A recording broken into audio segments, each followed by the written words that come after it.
مفتی صاحب یہ بھی ایک مسئلہ ہے کہ جو کمپوزر ہوتے ہیں نارملی کتابوں میں جو کمپوزنگ کرتے ہیں کفری عبارات کو اگر وہ کمپوز کر رہے ہیں تو ان پر کوئی حکم لگے گا؟ اس کی دو صورتیں ہو سکتی ہیں.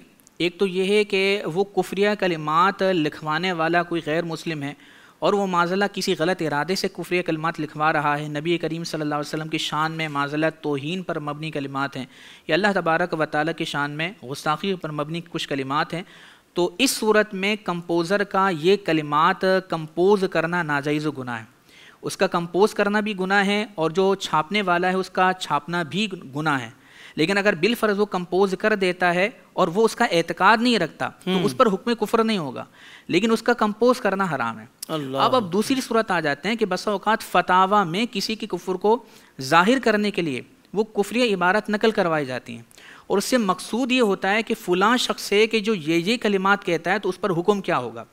تو اب جو کمپوزر ہے وہ کمپوز کر رہا ہے، اس کا مقصد یا جو کمپوز کروانے والا ہے اس کا مقصد معاذاللہ اللہ کی شان میں، نبی کی شان میں یا دین پر کوئی اعتراض کرنا مقصود نہیں ہوتا.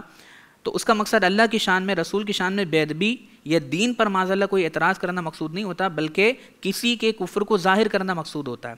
اس صورت میں جیسے دارالافتاء کے اندر فتاوی لکھے جاتے ہیں، کتابیں اسلامی کتابیں لکھی جاتی ہیں، تو اس میں اگر اس طرح کی عبارات کمپوز کی جاتی ہیں تو مقصد صحیح ہے. اس صورت میں اگر اس طرح کی عبارت لکھی جاتی ہیں تو اس پہ حکم کفر نہیں ہوگا. کہا جاتا ہے کہ نقل کفر کفر نہ باشد، کہ کفر کو نقل کرنا کفر نہیں ہوتا. پہلی والی جو صورت ہے وہ حرام ہے، یہ والی صورت جوازی ہے.